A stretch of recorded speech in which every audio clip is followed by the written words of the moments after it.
For those who've been following the podcast, we're very interested in the wellness space and promoting wellness among our entrepreneurs and our community.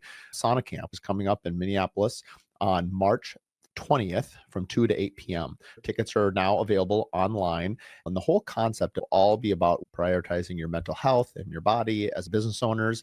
After 2 hours of sauna, we have Fumo, which is amazing Mediterranean style dishes by Woodfire Grill. Head to curiousbuilder.com under retreats, under Sauna Camp.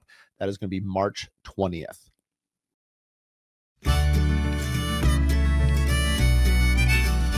You have a bigger picture mindset, and it's less in the weeds and the details, even though you see it and appreciate them, but it's kind of remembering where things were, or whatever it is in the house or the project. I mean, that's less important than kind of the big picture, I think.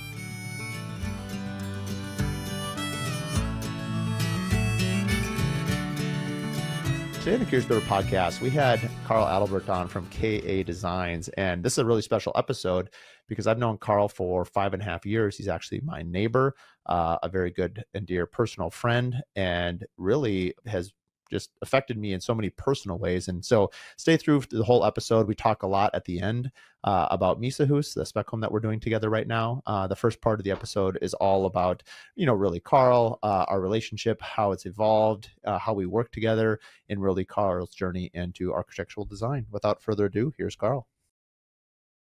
Welcome to the Curious Builder podcast. I'm Mark Williams, your host. Today I'm joined with a very good friend. I've got Karl Adalbert from KA Designs. Welcome, Karl. Thank you. It's great to be here. In studio. So for the audience, I always like to laugh that I've known you exactly 5 years and 6 months, because it's exactly 6 months plus whatever my son is, because we are neighbors. Exactly. So what is it, 2020? No. Yeah, 2020 or 2019, right before COVID, we moved across the street from you.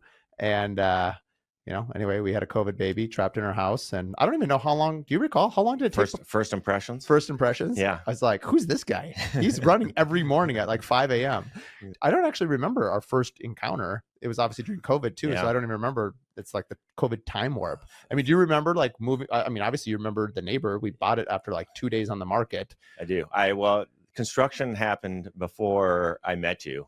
Okay. I think of the house. Yeah. You did a pretty extensive remodel of the house, and so your sign and your name was up before and I was like, I had no idea if that was just a builder doing the work, and it happened to be you moving in as well. That's super funny. I remember because I give it as I think I was out in the backyard actually. I might have been. It was pre-major landscape project. I do most of the work on my house myself before I my now wife said no more. We got to hire in the big guns to do some big work, major work. I think I was out in the backyard doing some stuff, and I think you waved. Yeah, waved, and then from then on, it was interesting because, and we'll go into your story a little bit, but part of it, because the audience has heard me talk a lot about, the wellness, Curious Builder boot camp, all these things. And I've been a lifetime athlete, just as you have been, but like my life has definitely changed over the last, I would say 3.5 years. Yeah. And it's really, you are the catalyst for all of it, because you're, Ironmans, ultra marathons, all this stuff. And all I knew is that every morning I heard your car turn on like clockwork, like literally every day at the same time. You'd leave the driveway, you still do. And anyway, so it was like after a year and a half, you're like, hey, we run at Highland. And I was like, what is this all about? Like, I haven't run cross country forever. I was more into basketball, hockey, and tennis. But and I think after about a year and a half, somehow you finally got me to go. I can't remember if it was a bike first or a run first, but I think I did a couple runs. And once I did a couple runs, met the guys. And then you convinced me to do a bike Thursdays and Sunday mornings. And now here we are 3.5 years later. And I think I said, just so you know, if you start this, you're going to get sucked in. You did tell me that. And this is a good group. And I guess we're all fortunate to have each other. It keeps us motivated and going. So I mean, honestly, it's life-changing in a very good way. I mean, you think now of like how much time we spend together. I mean, you and I now are lucky enough that we get to work together quite a bit. Right. I mean, you probably do 100% of my remodels, and we've done 3 new homes together, and we're working on Mysa Hus together, which the audience knows quite a bit about. And we'll probably do a future episode where we talk only about Mysa Hus, but I kind of want to introduce you to the audience and kind of your backstory. But enough about that. What I think this is kind of just a cool part for me. And the home that you live in is the house you grew up in. Exactly. We're on the Parkway. Obviously, it's pretty recent news, but you and I are half a mile away from Annunciation where the shooting was. And I've got little kids, and you're close to our family, so you're over there a lot, and you're always out walking the neighborhood. And I mean, it's you've lived there. You're off and on your whole life. You obviously left for college and whatever, and and now we're sort of back into the community. And I don't know. I was talking to Todd Milburn, the city chief of police from Edina, about it. And just in general, like I get a lot of questions about security. Like, my mom, obviously, whenever she comes over to babysit the kids, she locks the back door. Like, Minneapolis is some scary place. I'm like, Mom, there's this, this can happen anywhere, out in Orono, there's, stuff like that. And anyway, just trying to we talked, the whole episode was about security. Like, how as home builders for me and, architectural designer, like, how do we're not first line defenders, but in some ways we're first line design defenders. And like, what do we do for safety? How do we design, lighting or whatever it might be? And I think what I came with it as a dad is like my community, you being one of them. Absolutely. And looking out for each other. I think that. And Todd even mentioned a little bit like lights, dog. We got the dog covered with you.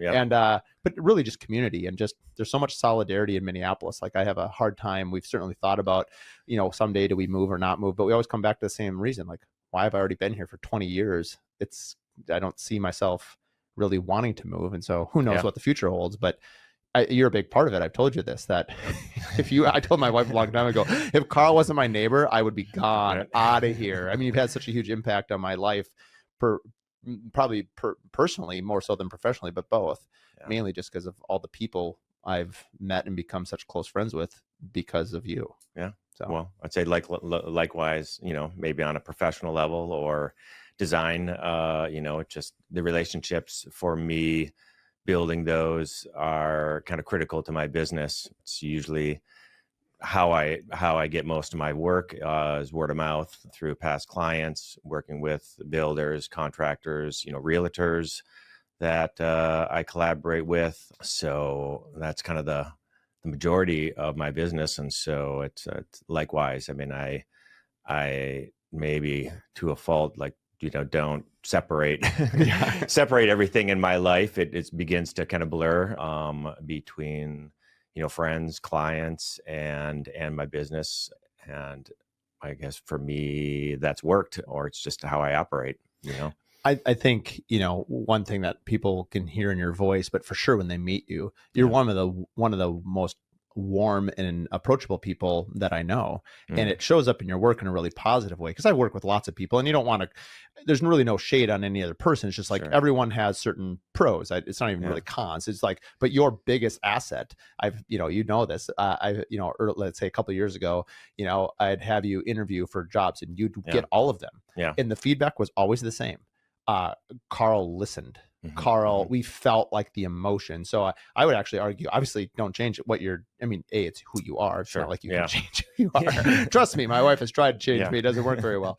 I can't even change me. And so I think that really that empathetic, that deep feeling is really what makes you such a great, architectural designer and really a person. It's just like I know you wrestle with stuff because we'll do something, whether it's, the kids tree fort. We got to talk about that story at some point, the art sculpture. And, but like you come back the next morning, you'll show me, I see the work and I'm like, oh my word, you've been working on this all night, all weekend. Like you're kind of in sketch land because you want to figure it out. Yeah. So. That's, another maybe fault. I don't think it's a fault. I think it's it is. I really want to try to figure things out, and it sometimes goes down a rabbit hole. I'm truly interested. I mean, I talked to you before we started here today. I think I was really more interested in seeing how this operates than perhaps doing the interview. But everything about sort of kind of design and construction and just life in general. If I'm interested in something, I try to really learn about it, understand maybe the history behind it, and then kind of just figure it out. So, I think one of the which is a lot of it's maybe something I think comes from my father. About him, he did everything kind of around the house, everything on the cars, everything himself. And, I think that was just kind of the way he was. And that was taught to us as well. Like you kind of figure it out. So I think one of the reasons why we're such good business partners, or why we're so simpatico even as friends, is we are so different. Completely. And so, completely. But I appreciate, I'm sure there's parts of you that annoy me, and I guarantee there's parts of me that annoy you. But as I talked about this, I never said your name, but I was alluding to our friendship, that I think what makes us really good as a builder and an architectural designer is I appreciate your thoughtfulness, and I know that you'll dive deep in the details, and you know that I just get crippled by details. Like the idea that I would have to noodle on something for a long period of time is like, I'd rather hold my breath and swim to the bottom of the ocean. And so, but I also push you probably and drive you like, hey, we need to go, let's do this. And I'm probably, my frenetic energy, there's just a lot of energy emanating off of me. And so it's like, but it gets jobs done. And so it's like I go fast, you go slow and thoughtful, and by us both doing it, I feel like we've been very good business partners. Yeah, that's my quick take on it. I don't know if you agree with that assessment. I don't know if it's quick or slow, but it's I think it's also just you have a bigger picture mindset, and it's less in the weeds and the details, even though you see it and appreciate them when you do. But it's kind of the memory of remembering where things were, or whatever it is in the house or the project. I mean, that's less important than kind of the big picture, I think, for you. So when building the team, I mean, again, I know, I trust you implicitly. I know you're going to, and I appreciate that, there are sometimes where there's an idea where I'll pause and be like, okay, this is, you're bringing an idea forward, and I know you well enough to know hey, this is really important. I need to slow down a little bit and hear this thought, and you know what, that's a good idea, we should do that. And I like that. Like any relationship, you learn the nonverbal cues, but also you can respect each other enough to be like, hey Mark, can you slow down for a second? I think, or I know you know me well enough to say that you can either bring something forward and say, no, this is important to the project, and that I'll respect you and listen to it. And I think any good relationship, that's fundamental. And I think it's led us to a lot of success, and hopefully a lot of future stuff too. And I think we just say, I think, for myself, I think probably both of us, as far as pushing each other, I think we have pretty strong ideas, or maybe kind of a strong vision, but are maybe both willing to kind of test it and look at that, and maybe change, kind of shift the ideas, or shift the thinking on certain things. So the thing I probably noticed the most in direct comparison is the amount of homework and due diligence that you do ahead of the first meeting. I've never seen anyone prepare for a meeting like you. I'm actually kind of curious about that. It's probably a good topic. A lot of times people are interviewing, and they don't do work until they're signed a contract. I don't, to be clear. I don't do. I do a pre-construction agreement until I have a 15-minute phone call, a 1-hour meeting, and then they either sign our pre-construction agreement for design work or whatever we're trying to do for them, or new home stuff. But if they're not paying me, I'm not it's also a way to sort of see if they're serious or not on a bigger project.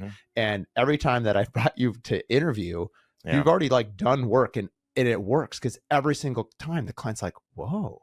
You kind of show oh, sure. I mean, obviously it's deliberate because you do it. How long have you been doing that?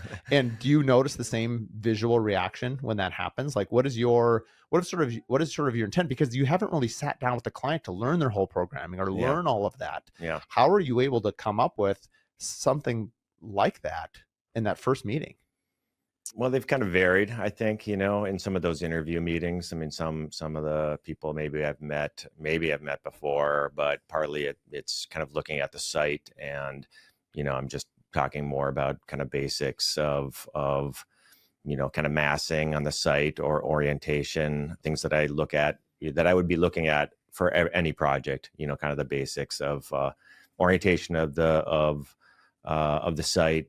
Where's the sun going to be? Where is it in the morning, in the afternoon? And, what are the kind of the critical things about the site? And those to me are sort of starting points, are also truisms.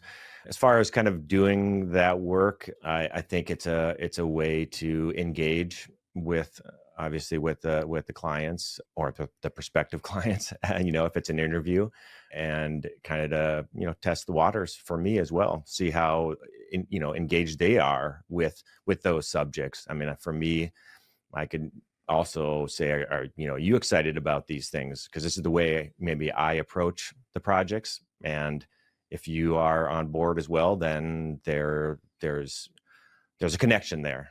And I can see that as a positive thing moving forward for myself as well on the project. So I can kind of see how this path might, work from this point on, which also kind of gauges like how much time do I need to spend, on pre-design or concept design or things like that. So yes, maybe the majority of it is kind of is to sell myself for that interview, but also it's kind of testing things for myself as well. I mean, it works extremely well. And it is a lot of work. So that's, I agree with you. There's a lot of time that's, kind of put into some of those efforts early on. Never thought of this, like the signal when in baseball, they bring out the closer, they do the tap. Yeah. That's you in an interview, bringing out the closer. Cause honestly, you're like 99%. Like, it was just, don't face off against Karl. You're going to lose. He's bringing the heater. Well, I mean, what something you mentioned before, it's also kind of who I am as far as, doing the work, but also trying to connect, really listen and trying to connect with clients, the people that I'm working with in general, from builders to all the subs. I want to connect with them. I want to learn from them. I want them to be engaged in the project, in the story. I want them to bring their best, out. I mean, I've coached, used to play soccer. I was captain and coached for many years. And, it's kind of that side of things of like trying to bring the best out of the team, even though I work as a solo practitioner, if you will. I office with a small firm. We've collaborated on several projects together. We kind of borrow, we talk about projects and ideas, and sometimes their staff, I have them work on projects. So it's that, those relationships and kind of building that team. I think, I mentioned it, alluded to it before, and, you do have an ability to make people feel comfortable, mainly because your affect is very approachable. And I think, especially when we go into people's homes, and we're talking about something that is big, unknown, and expensive. Yeah. Like the two best things that you and I can do. I mean, I usually try to get them excited because that's kind of my role. And you're like, okay, I'm here to make you feel comfortable. It's like, perfect, great. We got electricity and a nice glove, woolly mitten.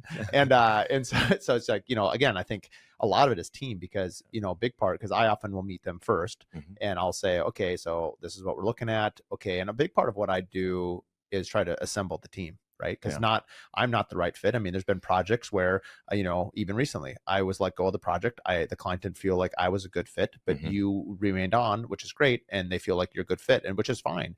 And I think, a big part of it, whoever's in the door first, whether it's the architect, the interior designer, or the builder, in my case, is we're really doing the personality test of like, who do we think is the right partner? Who do we think is, what are they looking for? And I feel like our nonverbal skills, our EQ has to be super high in the home space because it's very intimate, it's very personal being in people's lives. And, I think you only have usually one misstep. Like, even the project I'm thinking of is like, I introduced an interior designer that was the wrong one. And I had reasons for it, but it wasn't a good fit. And that was fine. They let me know. And then when the second thing came, then that was kind of the end of it for me. But that's fine. That it's either we as, owners or entrepreneurs or business people, your vibe attracts your tribe, and it's okay. I think as I've gotten older in my career, kind of being comfortable with who you are and being like, I'm not for everyone, and that's okay. Like I don't, not getting offended by it. Of course, we're all we're competitive, we're conscientious. Of course, we want to do it. It's no different than a sport. Like, I don't want to lose on that last hill climb to Tony. Tony, I know you're listening to this one. I beat you last week, buddy. You weren't. You were sleeping on that hill. But anyway, you get the point. It's like, you got to have some fun while you're doing it too. Totally.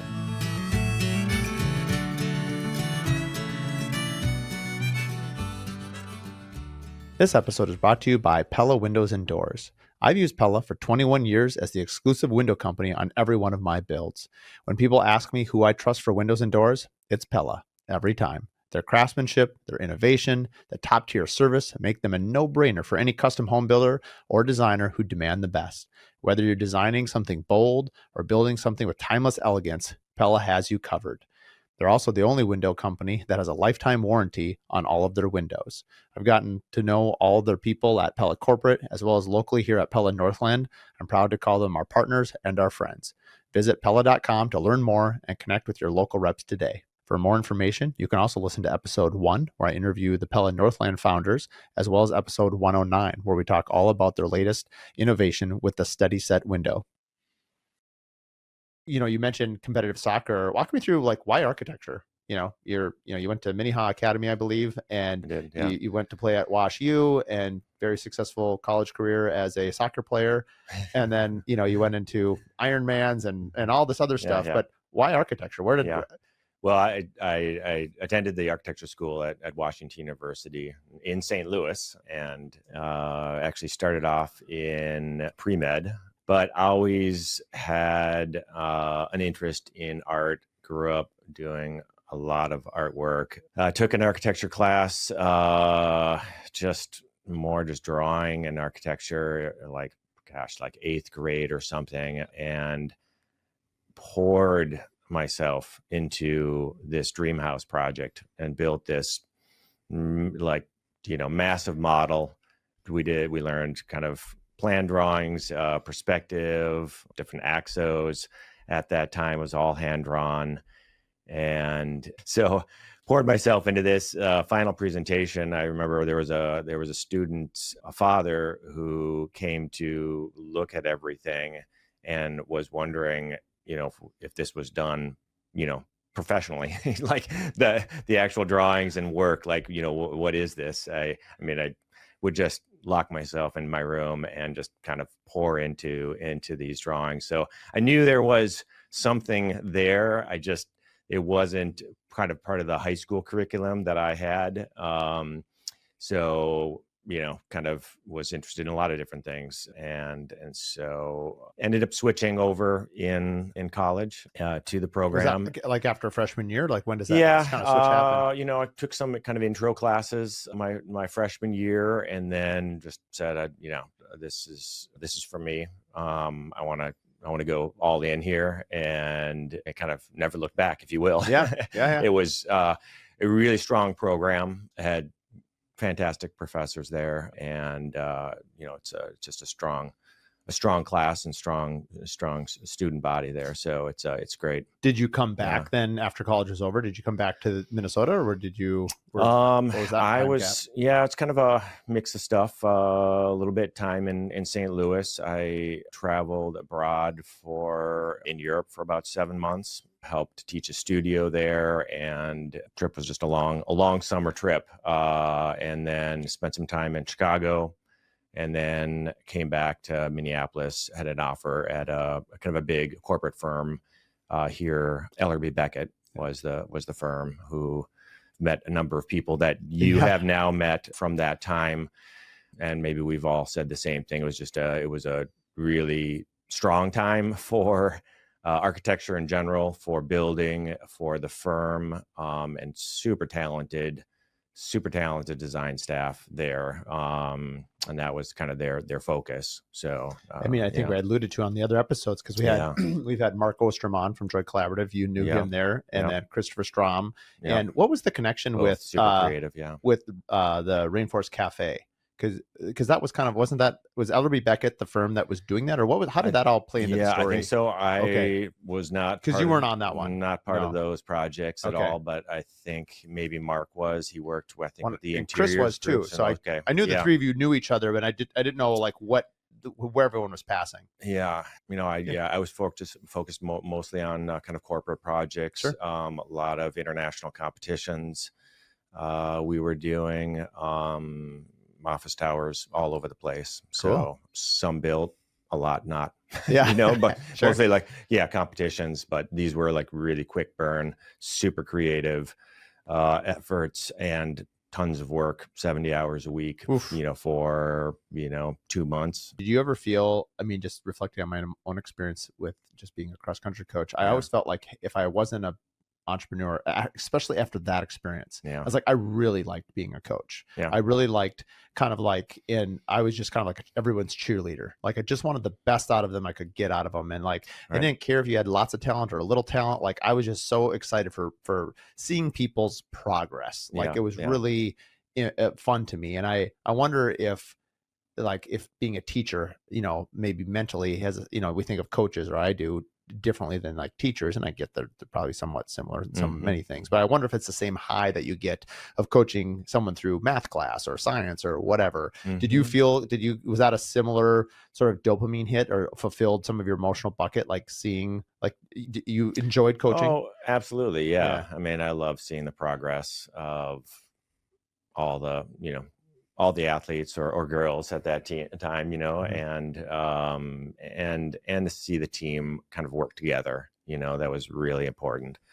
It's, 11 players on the field, and we definitely had probably, a super strong 5 players. So you've got to motivate the rest to do their work as well, or kind of find what their assets were going to be for the team. Where did you go after? And mostly of course having fun, at that age in particular. It's important.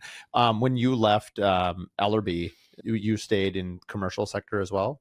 Or? I did. Yeah. I kind of worked for a few firms, and then or kind of one firm for a little bit, and then kind of started working at a firm that had both residential and commercial work.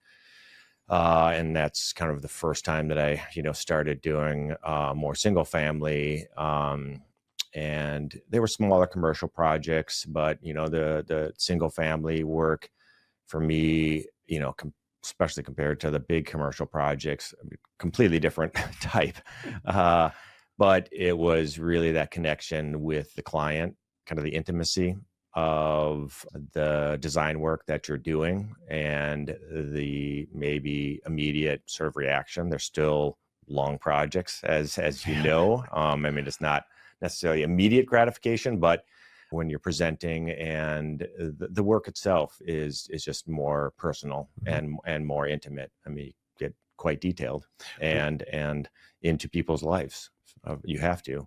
When did you, because like today, what would you say? You're probably 80% residential, 20% commercial? Is that about right? Yeah, at least. At least 90, 20. Yeah. It seems, do you still enjoy, because it seems, and correct me if I'm wrong, but a lot of the, especially architecture schools really celebrate, and even I think the path through it is even through, commercial architecture. And I've always kind of like, especially a builder being the only thing I know, it's like the field sort of cannibalizes itself a little bit with how it treats residential architects and designers. It's like so much is given to the commercial space, and so many architects I've interviewed on the podcast, it's kind of like they find their calling in residence, and they love it for a variety of reasons. What's your observation on sort of how the industry views itself, both commercial architecture and residential architecture? What has sort of been your experience as you've sort of started with, commercial architecture and have gone now more residential? As far as the kind of the industry, and kind of more just like more like your perspective on the industry. Only just like, so many of the awards nationally are commercial. They don't have as many. It seems like there's a lot more celebration of commercial architecture, from what I understand. That's why I asked the question to each architect to kind of let them in their own way respond, compared to residential, the residential space. Yeah, I mean, I think that there's different categories, usually with awards, and I think there's. I don't really know that. No, I don't. I think there's a mutual respect. I mean, I personally love sort of all design, and commercial could be, a small scale to, it means a lot of different things.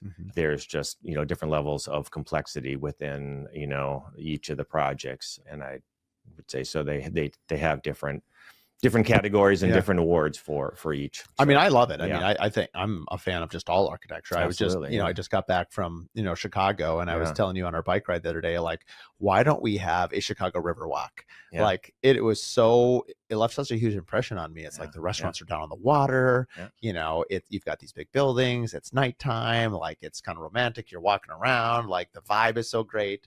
And of course that's all, commercial city planning and all these other things. Sure. And so it's like, I think a little bit like you, like I'm a big fan of our industry, architectural, residential, like honestly, I just love it all.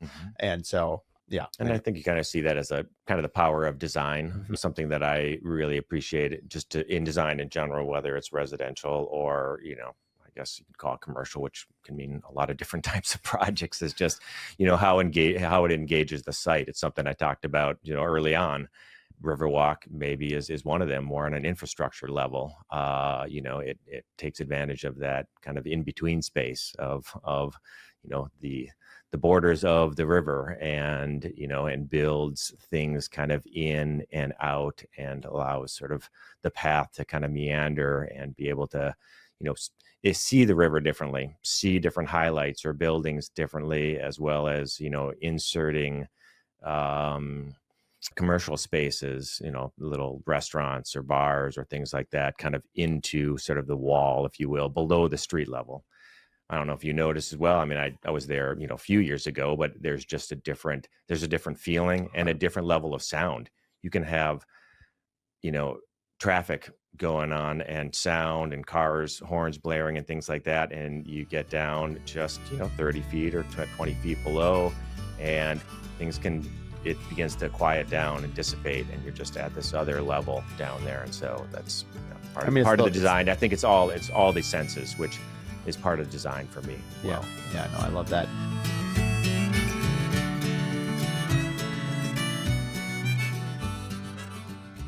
This episode is brought to you by Adaptive. If you're still chasing checks and juggling spreadsheets, it's time to upgrade. Adaptive is revolutionizing how builders get paid with AI-powered bill pay, automated draws, one-click payments, and built-in lien waivers. Faster payments, fewer headaches, and total visibility. Adaptive takes care of the back-end chaos so you can focus on what you do best, building. We've used Adaptive for 2.5 years and trust them to keep our projects moving and payments flowing. Learn more at adaptive.build and simplify the pay process today.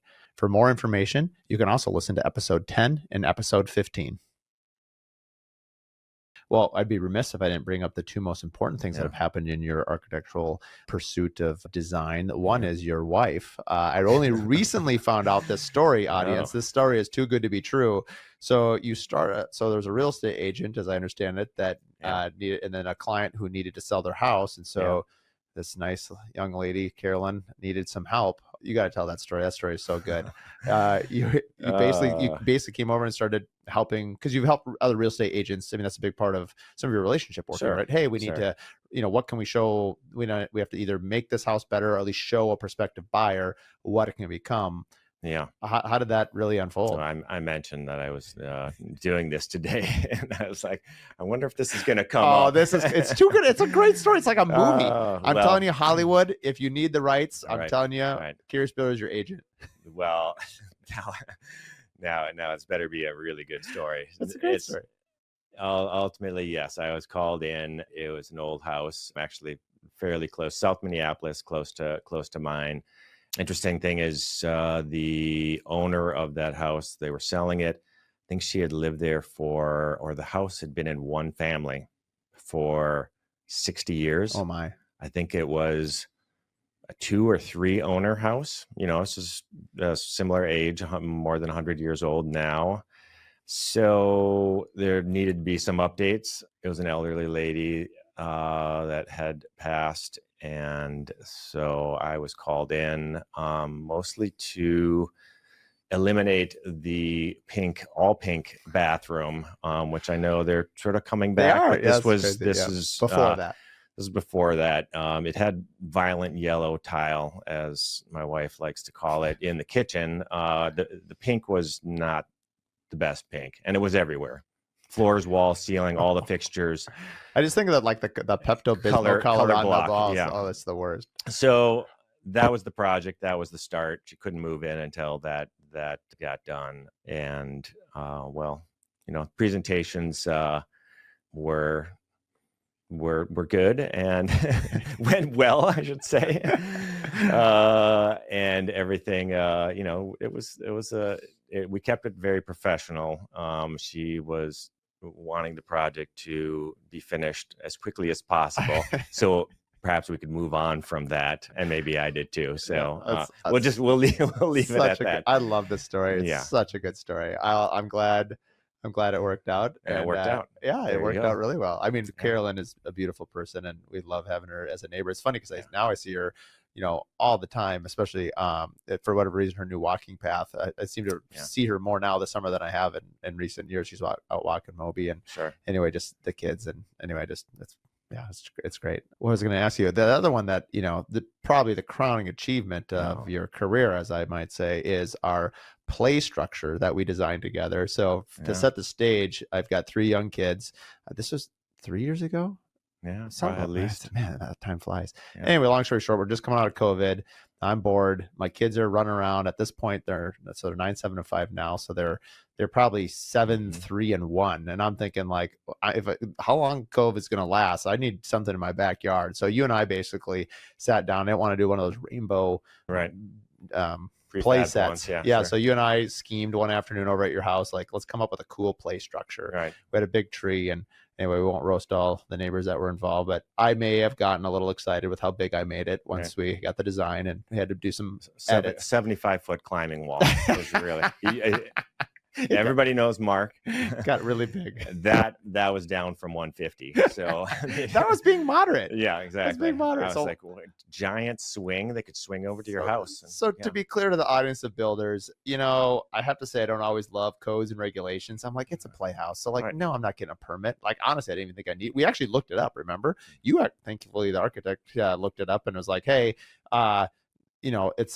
it's kind of this gray area. And it was like, anyway, long story short, we build this beautiful thing. It's way too big. One of the neighbors complains that we had to cut down a tree, had to get a crane to move it. But we had to go in for a variance. And we went, so I brought my daughter in at the time. May came with us to the city council meeting. Yeah. And we're like, it was you, me, Carolyn, and May, and we, I thought, oh man, May's here. This is a shoo-in. I mean, who can say no to this girl? I mean, she's, and so we walk up there, and you were going with, you went up and spoke on our behalf saying, I'm a neighbor as well. I don't think that you said that you designed. I think you just said you came as a neighbor, and you're like, this is a play structure, like our play sculpture, I think is the word you use. Anyway, they were not buying that was the one, that's the one sale that we couldn't make. We could not, evidently my energy and your warmth could not win over the Minneapolis Planning Commission. Yeah. Was we did get a variance. We just didn't get the variance we wanted. So ultimately the treehouse ended up not being a treehouse because I cut down the tree, took the crane, and then moved it in the yard, and now we just have a play structure and a great grassy area, and we love it. It's great. Anyway, now they can play soccer in the backyard. I know, it's perfect. Or now the boys are into kicking the ball, how high they can kick it over the fence. I'm just waiting for them. I'm always yelling at them, but when they come running across the street to your house or whatever, like, look both ways, because the boys are just dumber than a box of rocks. They just want to run straight, and like one of these days I'm going to hear a screeching brake tire and your heart stops. But anyway, hopefully that day never happens. How would you say, wellness, or, I mean, obviously, because I want to go towards Mysa Hus a little bit, and like why we work together on Mysa Hus. And I mean, I can speak from my point of view, and I have in the past a little bit about this, but your journey into, ultras and, endurance athletics, before we get there, how has that sort of impacted your work? Or does it complement it? Does it reinforce it? Do you view it for yourself as like a separate thing? Is it kind of together? Like, how do you identify your professional self with, like, you're such a driven, organized person. I mean, year in and year out. I mean, you just did like your 9th or 10th 50 miler in a row.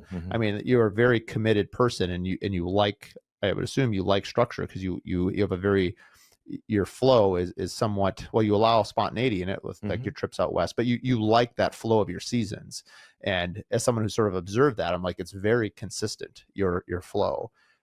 How would you sort of self-analyze a little bit? Like, how has that helped or reinforced architecture, or does architecture sort of reinforce the personal, or is it impossible to really comment on the two? I guess the first thing that would just come to mind is, I mean, that aspect has always been part of my life. I mean, one, it just makes me feel better, and more energized for the day. Kind of sets me up, kind of balances me a bit, helps me with stress. It's less about the time, result for me. Part of the reason why I like trail running, it's different every year. It's a lot about the weather and a lot about the trail conditions. And it's more about kind of being out in nature when I'm choosing to do, these things and these sort of rhythms through the year. It's, from trail running, in the summer, biking, everything is outside, to cross country skiing, which I picked up. I mean, I alpine skied and raced in high school, and then picked up cross country skiing, later in life, part of the endurance group, kind of we're doing that. Never did it before. Did the Berkey my first year of skiing, which again, it's more about kind of being with, a group of people that I enjoy being with, but also being outside and connecting with nature. I mean, that's what really feeds me, was really important to my parents, my mom especially.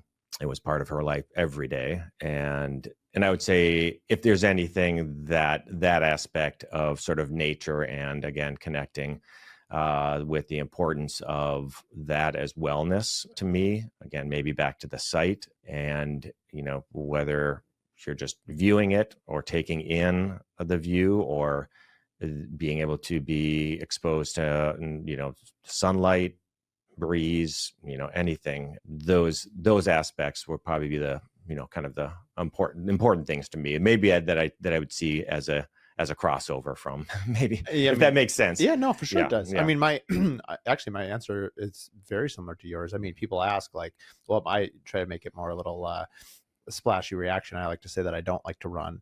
I just like the people. Yeah. And so, which is actually partly true. Like, there's a lot of other things I would like to do, but I just love people, and I like, it's, it's all the things we talk about. It's your therapy, it's your community, it's it's all the things, business and life and marriage and kids. And it's just having a community, especially personally, and all the other health benefits from just exercise. I mean, that's why I think it's sort of life-changing, because you have a community that sort of reinforces all the things and makes you a better version of yourself, which is super. But honestly, so is a home. I think about, it's only been through really the pursuit of Mysa Hus and kind of this creation of this brand, and we kind of stumbled on it, sort of not accidentally, because it was always in us, but like, actually it was about a year ago right now. So we had this lot, and we had painfully designed 2 homes and lost 2 homes. Sure. And you and I kind of looked in the mirror and were like, oh, man, this lot is special. Like, this community is special. And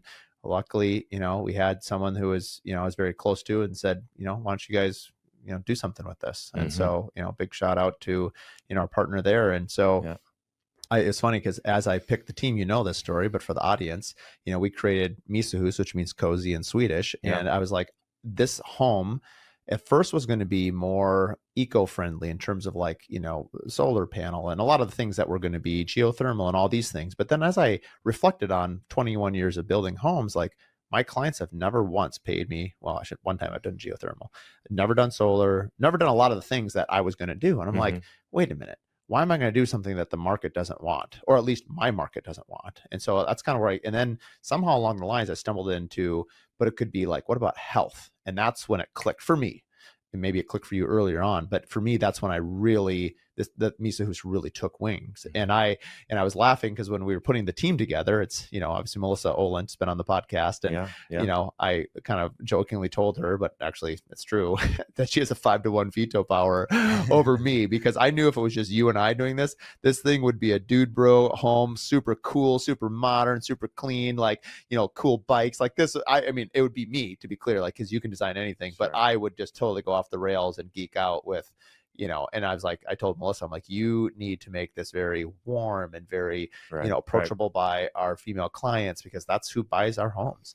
And so I've loved working with the 3 of us. So anyway, I'm just painting the backstory for the audience that doesn't know about Mysa Hus. What, and we just did this really funny video, as you know, on Instagram. Yeah. Head to Mark Williams Custom Homes if you haven't. But we, Kate Sikorsky, shout out to her. She's a principal designer at Oho Interiors. And so I am your neighbor, and Kate is your neighbor. Yeah. So we have builder, architect, designer, all 3 homes in a row. I mean, it's just wild. I can't tell you how many people have like, this can't be you. Like, someone thought we staged it. Someone thought we rented a house to do that. Right. And I'm like, no, you can't make this up. Like, I could never even thought of an idea like that. Yeah. So. It was wild. It's a fun little video. So yeah, a unique situation. And they have both been, Melissa and Kate have been great as a foil maybe to us. Yeah.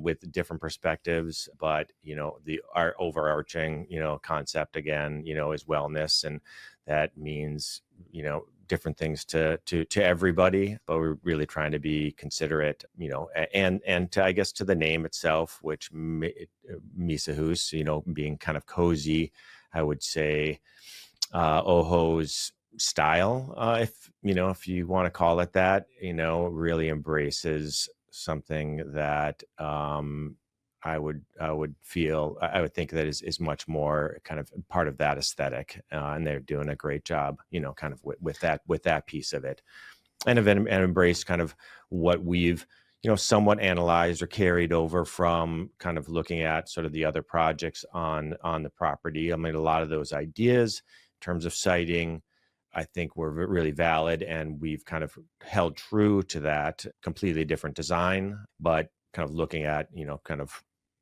how it engages the site and the street front, the neighbors, and everything. So yeah. Mm-hmm.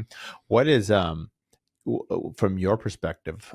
I've mentioned this before, that I haven't been this excited about building a house since maybe my first home. Like, I think the podcast we're actually at our 3rd year anniversary right now, almost December 5th, I think, of 2022, whatever 3 years is. And we actually just crossed 100,000 downloads. And I bring it up for context only, like, I feel like the Curious Builder sort of, call it midlife crisis, call it whatever you want. Like, I was just burned out of building.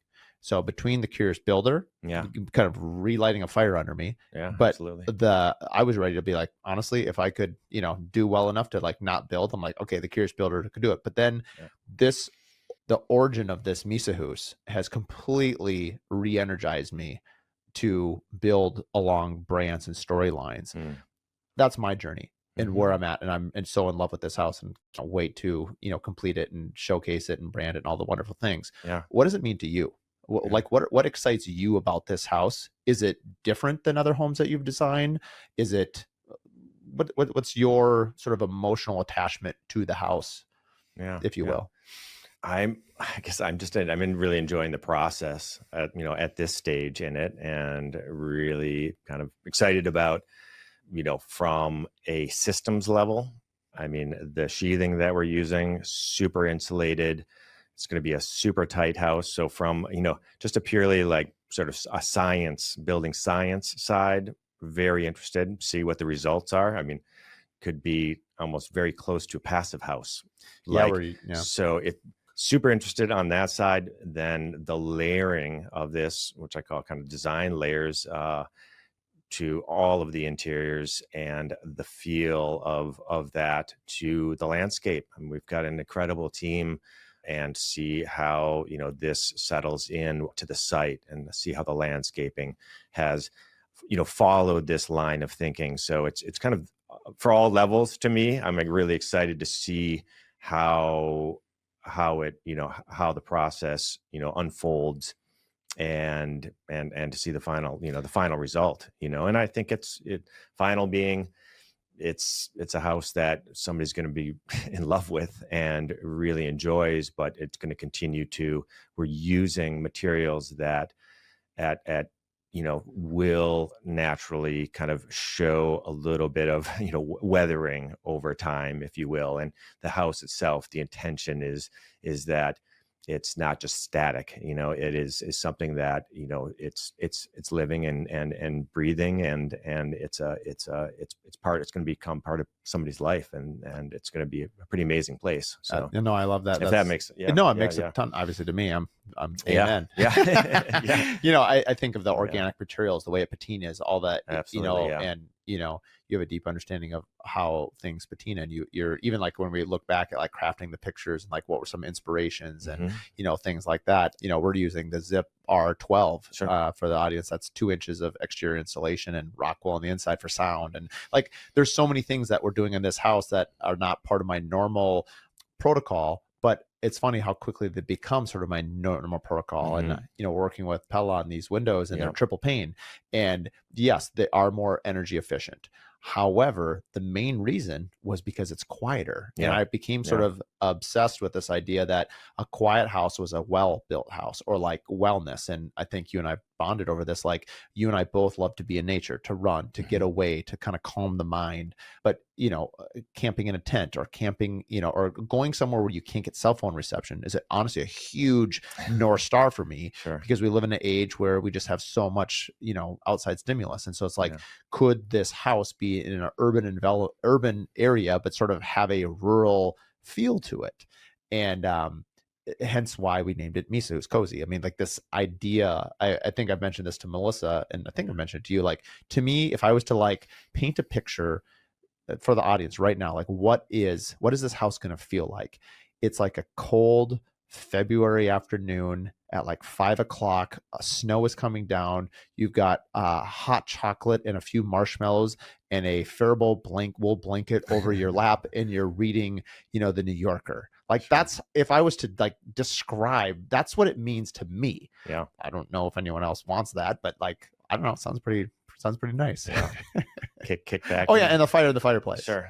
Kick back in the sunroom, or kind of the dining nook. I mean, it is, there's a lot of those moments and special places. I agree with you. And equally, I think it's gonna, sing in the summertime with the quality of light. We've got a pool in the backyard is substantial. So a great play area, or, it just it has some breathing room, which is really nice. But I agree. I think that how it exists through the seasons, and there's a side of just wellness, I think, for people.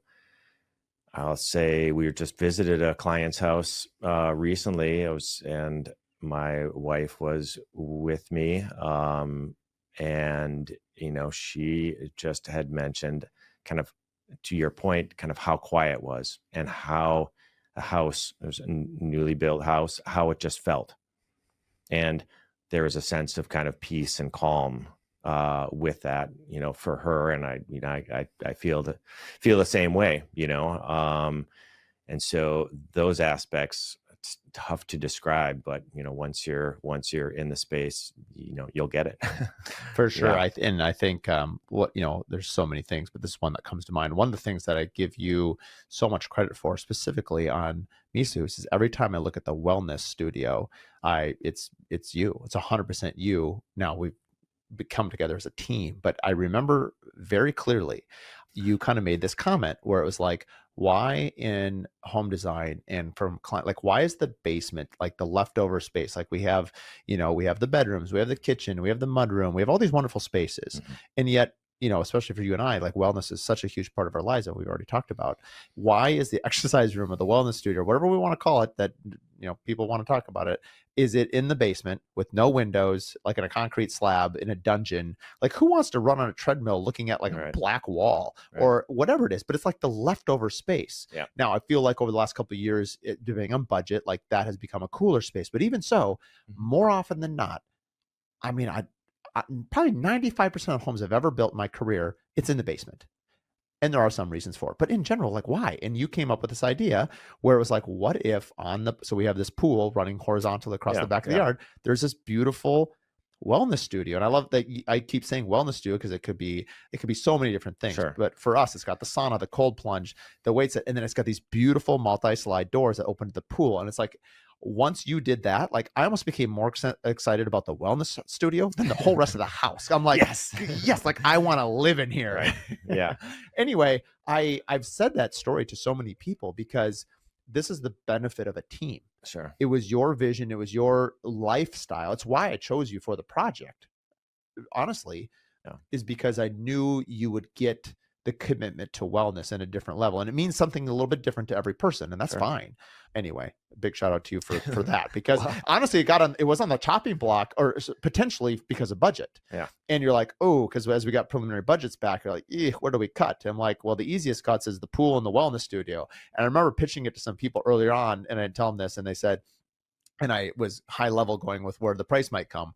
Like, ooh, we don't like those numbers. You got to get it down. And I was like, well, but then before they said anything, but you can't cut the wellness studio in the pool. Right. I'm like, well, you just told me to like run fast with like a weight on my back. Like, I can't do that. Like that is. And so it's like, whenever I've been facing with a decision, I'm like, no, this is what makes the house special. You take this away and it's not the same house. It's not even close, in my opinion. Anyway. Sorry, that was my soapbox. Thank you. I mean, it really is. I mean, it is a multi-purpose. I mean, wellness studio, call it. It's a pool house. Yep. You know, it's kind of in line with the pool. It's kind of a really beautiful space. It's kind of a vaulted ceiling. It's all going to be wood and clad, kind of in the inside.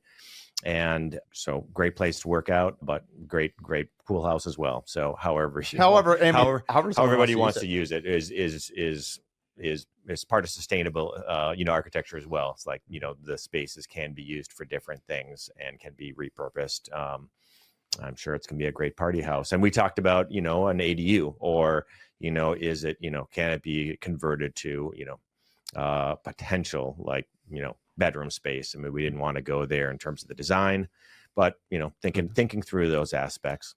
Yeah, it's funny because I brought someone through and they were like, I want to make this. I told the wellness, and they're like, no, this is my couch, my TV room, my man cave. I'm going to sit here, and this is my room. The sport court underneath the garage, that could be the exercise room. I was like, great. And I laughed. I was like, I mean, if you want to buy it right now, we can make that change immediately. Yeah. So, I mean, anyway, you go through COVID. I mean, somebody might move their office out there. Oh man, we have we have a dedicated sort of office space right now in the house, but yeah. So. I think, going back to the wellness thing, other things that have come out in this, and we'll document all of this, and we have big plans for what we want to do with this. And again, the nice thing about being a home that we get to design, where I think the biggest challenge, that's why we created the brand, was it's really hard to design a house with no client. Because the client gives so much clarity to what their lifestyle. And yes, we use my personal family as sort of like an archetype of, a family of 5 and things that I like. But ultimately, if it becomes a home for everybody, it kind of becomes a home for nobody. In my opinion, there's no judgment for anyone else that does it a different way, but I couldn't get excited about a house that appealed to everyone. I needed the house, for me to get super excited about it, I needed it to be this house. Unfortunately, now I can't think of any other house. Like if I was designed like a 2.0, I can't. And like, actually, this is going to be my question for you later. I'll come back to it. Is like, how as a home designer, do you fall in love with a project, get so invested in it? How do you go to another project without just always seeing the other project? Like, how does it not? Well, I'll just go there now. Like, how do you design something new? So let's say we have another client and we're building just somewhere else. It doesn't matter. How do you sort of unsee all that this house is? Or is the answer so simply is that the site and the person change the formula so drastically that it's not really even a factor? Yeah, I mean, exactly. Is that it? Yeah, I would say that's it. The site or the person, whatever, is sort of the concept is for the house, which can be style, but also it's mostly like, okay, what's the idea behind this project? And that was important. I mean, that's pretty specific to this house. I mean, you can say wellness is a concept that's sort of overarching. It maybe doesn't necessarily dictate sort of all the design decisions. It influences, maybe choices that we make, but really kind of the site, and we kind of looked at some different sort of inspiration or ideas of sort of the aesthetic of the house, and made that decision, and that kind of set the path, and then there's a lot of other influences in there. I think I just realized when you were responding to that, I think I just answered my own question. I think it's easier for you to do it because for another client, because I think I would have a hard time doing another spec home right now. Because I'm too invested. Like if you're looking at this on camera, like I am, like I got the horse like blinders on. Like the only thing I can think about is Mysa. What's funny is Kate Regan. You get pretty excited about new ideas, though. That's true. I do. I think the head could get turned a little bit. I told it's funny because the house is Kate Regan from the sitting room lives 2 doors down from this house. Okay. And I gave her one of the water bottles that say Mysa Hus on it. Yeah. And so her and her family have referred to the house as Mysa. Like, how is Mysa doing today? And so they like her kids are in college, and her kids will call back and be like, hey, how's Mysa doing? And so they referred to it as like a person, right? Which is just really kind of cute. Yeah. One thing I wanted to touch on. It's got a personality. It is. Oh, for sure. It does. Yeah, it's all projects all do. Of us, they do. Yeah. I was thinking about one of the benefits of building a home where as a team we get to make some of the decisions is we get to try new things where, like, especially when we're passionate about it. The green roof. I've never done a living roof before, and I'm really excited. It wasn't that as expensive as I thought it was going to be. I was like, if it's 20 or 30,000, I had I think 25,000 budgeted in my pro forma. And I was like, in my mind, I was expecting like, oh man, if this comes in at 40, I've got to make some cuts. And I guess this will be one of them.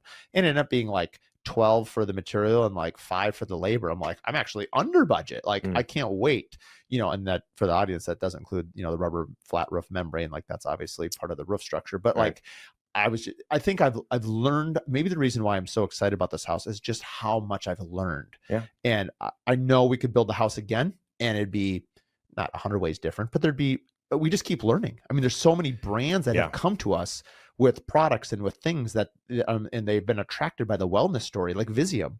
Visium, shout out to them. Like they have this UV light that kills bacteria in the air. So like we're putting it in the bathroom, fecal bacteria, poop in layman's terms, like it's in the air, like deal with it, people. And so like, obviously your HVAC, your air scrubbers, but don't deal with it. Or do you? We've got this light. Exactly. Don't deal with it, but we do. And we did. I mean, we're doing Toto toilets, right? I was obsessed with getting these bidet toilets in. Yeah. And, I called on them and finally I was able to break through. Shout out to Tracy. Thank you. And in Chicago, you have to go kind of pick them out. And there's just so many things. I think that's what makes me so excited about this house is that we get to try new things and I think if we get the chance to share this story of evolution, I mean, it's up to me to sort of document it and videotape, figure out a way to like convey this, because you and I are so tied to this. It's like, how do we share this story when someone walks through the house and they're just gonna be like, wow. They're not going to be able to know all the stories. They're going to say is like, this house just feels different, which is fine. I'm totally okay with that. Oh, I guess that's a good. What do you hope people say when they walk through, or what are you excited to see on their face, or questions that you think they might ask? Have you thought about it yet? No, I haven't. But I mean, I think it'll be interesting to see, how you approach it as well. Like, just letting people in kind of, I mean, just think about it. Like as an individual, you go in and explore and just, without being sort of persuaded maybe by sort of the group. I mean, I just think about that or showing houses or big open houses, that sort of thing. And there's an excitement level and you kind of get in, and you get engaged in that, but I'd be interested, to send people through, and not unaccompanied. Like you're like, it's like a haunted house. Like you got to go in by yourself and explore. Sorry, So, but just like, what are you really feeling? Because I think that's how you would get present with your emotions. We could do like a 360 camera mounted on their face, and then we'd all sit on TVs out in the garage and watch their face, like as they walk around, like Blair Witch Project style. Yeah, it's funny. I think that's just part of the the experience, and the people who hopefully, that are going to be living there, they get to have that, that experience on different levels, as well as, the entertaining. I think it's going to be wonderful for that. So. I'm still noodling this. I think I told you this story. I brought someone I really respect through, and I had this idea because we're not going to market this the way most people market it. We have kind of a 14-month marketing plan, and it's all about storytelling and brand telling. And I mean, honestly, what we're talking about right now. And I wanted to show somebody the house. It's only at, rough in stage, so it's not obviously ready. Yeah. And it's like, I didn't want to meet, because a lot of people are reaching out and saying, hey, can we tour the house? Can we tour the house? Which is great. I'm super flattered, and I want to keep those message government people. And so I met these people at the office, not clients, but people, professionals in the industry. Sure. And I spent probably an hour. I had this whole like pitch deck, all the selections. I really wanted to weave the story, the why. Like, why are we doing this? What's the wellness? All of the stuff. And I said, well, let's go tour the house. So we went and toured the house, did another hour there, kind of showing, pulled up all the phones. We had QR codes around the house and rendering so they could see everything. And at the end, their advice was, they said, we get it, but we still don't get it like you get it. And rightly so. I mean, you and I've been in this for a year at this point. Yeah. And their advice to me was, don't show it to a single person. Sure. Till it's 100% done, till the wheat's blowing in the wind and the summer breeze is coming through the window, and the scented candles, and the wool blanket and the cup of coffee and all these things. And you're painting this picture, and I'm like, well, yeah, because my natural tendency is show everyone me, I'm just so excited. I just want everybody to see this. Yeah. And I'm going to take their advice. I can be taught, people. I can listen to someone else, I think. But Melissa, to your point, said your idea, my wife. Yeah. She said, bring people, because she says, well, how are you going to then, when it's all done? No, she goes, you're going to throw a big party, aren't you? I'm like, it's going to be massive. Yeah. Shut down the block. We'll have the Batman signal in there. It'll be the Mysa Hus signal. And she's like, no. She's like, be more subtle. She's probably like, be more like Karl. She's like, just be a little more reserved. Just be approachable. And she's like, just bring people through one at a time and let them experience. But you just said that.